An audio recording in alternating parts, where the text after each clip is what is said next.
back again, and this is Donna, and I'm back talking about being delivered from drug and alcohol, uh, substance abuse, any substance abuse, anything that you're addicted to that you know that's causing problems in your life or destroying your life actually, because we got a big epidemic of opiate problems. Heroin is back stronger than ever. People are on all types of different drugs that are killing them, making them homeless, and losing their lives, ODing all over the place. We're looking at Prince. We look at a lot of different people that are in the industry of movie star or something like that. A lot of them are addicted to prescription drugs. Now, I want to kind of talk about how people are getting addicted. They're not going out saying, I'm going to get addicted. I want to get addicted to opiates. I want to get addicted to all these different things. What happens is they go in, something happens to them. They're in a lot of pain, and the doctors give these pain medications out, and their system starts liking it, and they get more and more, and they get addicted to these painkillers. It happened to Michael Jackson. It happened to a lot of different people. So I'm not saying, oh, you know, it happens to people of all walks of life. What I'm saying, trying to say is most people that have these problems are not trying to have these problems. They're not saying, I want to get addicted to any substance. I'm going to try something because I want to lose my life. I want to try something because my life is not worth anything. No, a lot of people slip into these areas. They accidentally get addicted, and that's a shame. It's a lot of accidental addictive people walking around. People you think would never touch a drug. And a lot of them say, oh, I don't do drugs, but you do opiates. You do all these painkillers, and now you're on the street looking for them. So yeah, you have a drug addiction and you have a drug problem. But the good news is, it's ways to get rid of it. One thing is, well, some people don't say, oh, I don't believe in God, but understand something. If you don't believe in him, you think you don't believe in him. Have you ever asked the question, are you real? God, are you real?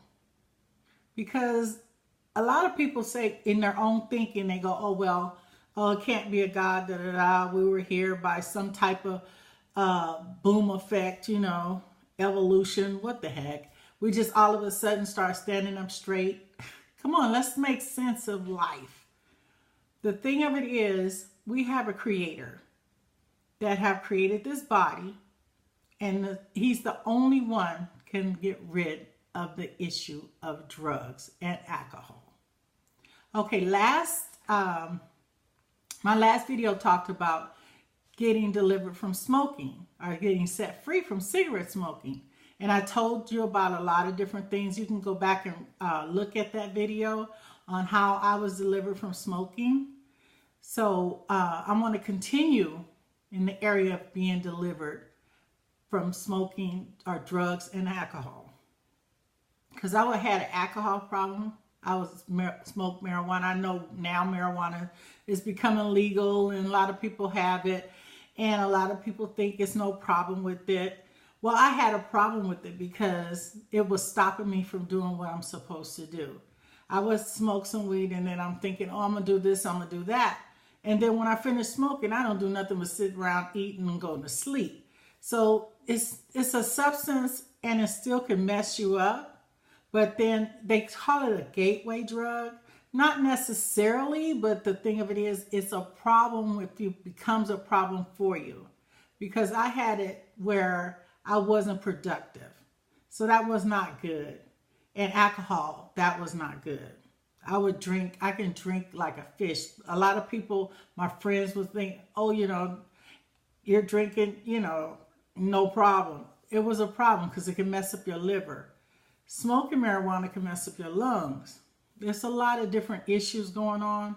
But the thing of it is, if it's messing up your productive areas where you don't do anything in life, I didn't get really strong in doing stuff in life until later because I was so hooked on marijuana. I was smoking it on a daily basis. I had my own, I would buy an ounce or so to hold me over kind of stuff. I was not in a position where I should have been. So again, I asked God, and if you look at the other video about the smoking, I asked God to get rid of it. So he would tell me steps to get rid of it. He told me one thing is to, on his Sabbath day, what I think is the Sabbath day, because everybody has different. Some people think it's Saturday, some people think it's Sunday. My Sabbath day was Sunday at the time. So at midnight, if I was still smoking, because he said, don't smoke on the Sabbath, your Sabbath day. That was his instructions to me, because he will give you instructions on how to get rid of this habit. So I didn't smoke at 12 midnight. If I was still up on Saturday night, I would put it out. Then if I was still up Sunday morning, I would back on again. So I did that for about a month or two. I kept what he said to do. I continued in what he said to do. I didn't try to stop smoking on my own because I couldn't. Then one day I felt in my heart that it was time. So you'll have a knowing in your heart when God is doing something, when he's changing things in your life. You'll know it. It's a knowing that you get. So I had my box. Okay, I'm going to get frank with you. I had my box and I had some left in my box. I would have weed in my box. I thought, okay, it looked like 2 joints. You know, people that smoke know how much it looks like they have left over. And I thought that was some pretty good weed. Let me let you know, I thought this was one of the best I've had. And he said it was time. And I knew exactly what he was talking about. So I was like, oh, Lord, it's time. And I was like, okay. So I took the box and I put it in a bag. Because just in case I want to go back and get it, I'm not going to pretend like I was like ready to go. I was like, okay. And I put it in a bag and tied it up the bag. And I walked it to the trash can. And as I was going to the trash can, I said, Lord, don't let me want to get this weed out of the trash. Because, of course, I tied it up just in case. I didn't take the box out there like it was and just dump it in the trash because I know I wouldn't be able to get it out. So I took it and I tied it in a bag. And I went outside and I threw it in the trash and walked away. And that was the last time I ever smoked marijuana. And that's been some years. And I was a person that people come to when they're looking for something, because they knew that I was a person that I always had it on hand or a smoker. So I was just that much on it. You talking about Snoop Dogg? Okay. I was one of those. Like, he smokes. He smokes like mad, but he's still productive. He do what he do. I was not.